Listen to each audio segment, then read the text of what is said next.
Thank you, all three of you, very much. I asked Mr. Tester, Senator Tester, as my ranking member, if he'd like to make an opening statement, and he said, I'd just like unanimous consent to put it to the record, please. without objection, we will put that into the record, so I'll begin the questioning. I just want a point of clarification.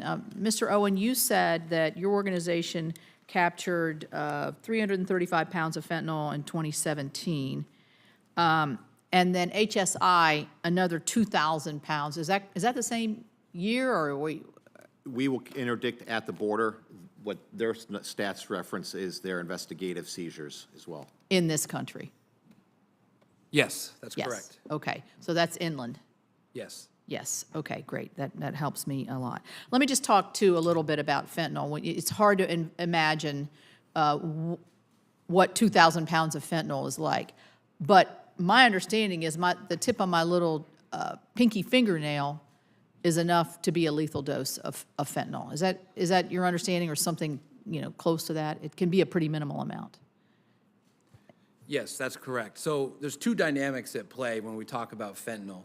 When we talk about the dark web, anonymized, sourced fentanyl coming from China, that's relatively almost 100% pure fentanyl. Much smaller shipments through the international mail facilities that Mr. Owen described. On the flip side, we have the Mexican cartel fentanyl, which is brought across our borders in kilo-size quantities, smuggled in passenger cars and trucks in most cases. Typically, that fentanyl, the level of purity is between 6 and 8%. So the concern here is, as the Mexican cartels have become increasingly nimble and reactive to the market demands, have started to take on that production capability in Mexico to produce what you would call readily consumable fentanyl product at that 6 to 8% range. All right, let me ask another clarification on fentanyl.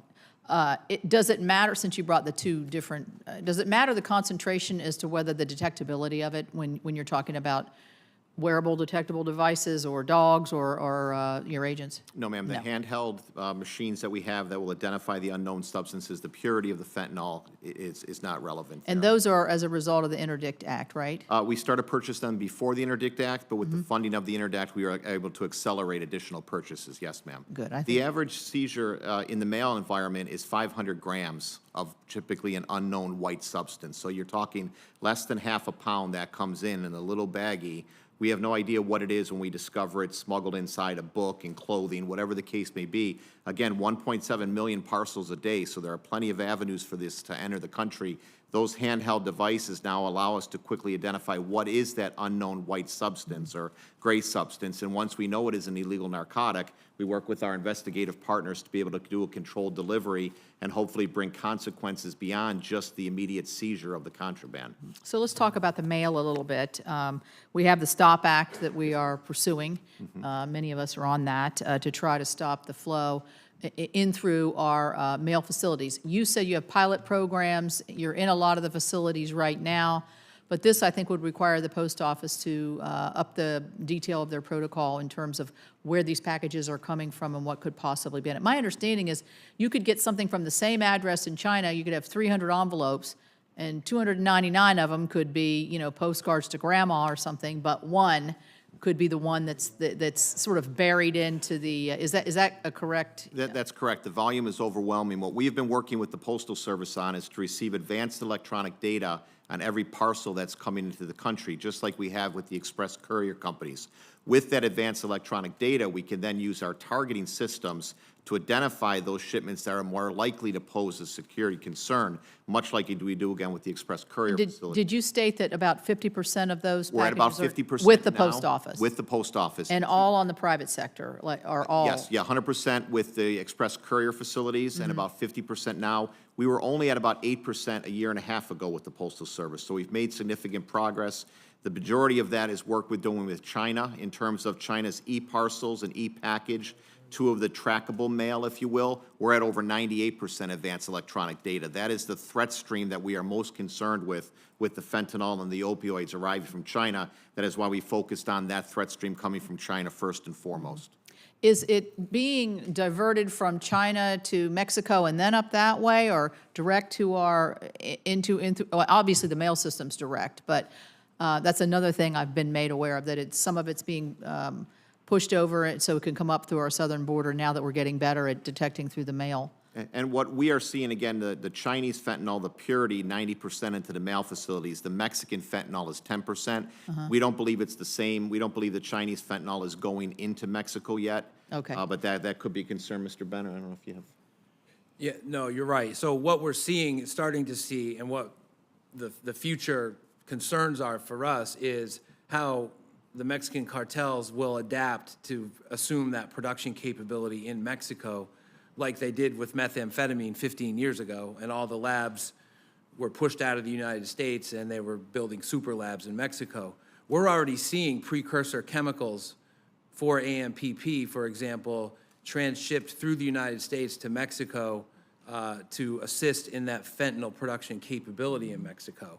And keep in mind, 1 kilo of that 4-AMPP can produce 25 kilos of 6% pure fentanyl ready for consumption. Okay. Let me ask the question, Mr. Benner, you said that, well, we talked a little bit earlier before you actually testified that a lot of the networks, once it's in this country, they run right through the heart of our country and into Appalachia and other areas.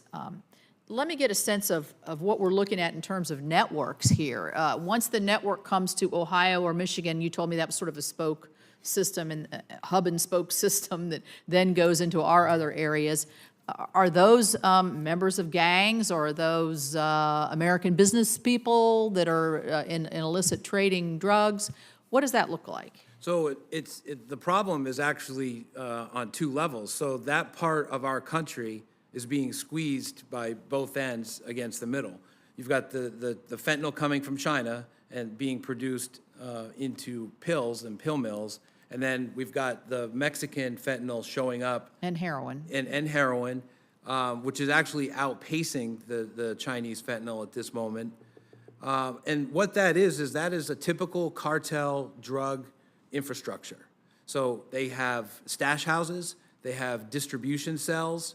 Like any product, commodity that is imported from a foreign country for consumption, typically it's going to be consolidated at some part in the United States for further distribution into smaller markets. Right. And they follow that model. They employ people, typically cartel associates or lower level street dealers or people that are willing to do the transportation aspect and drive around the country and perform that distribution function.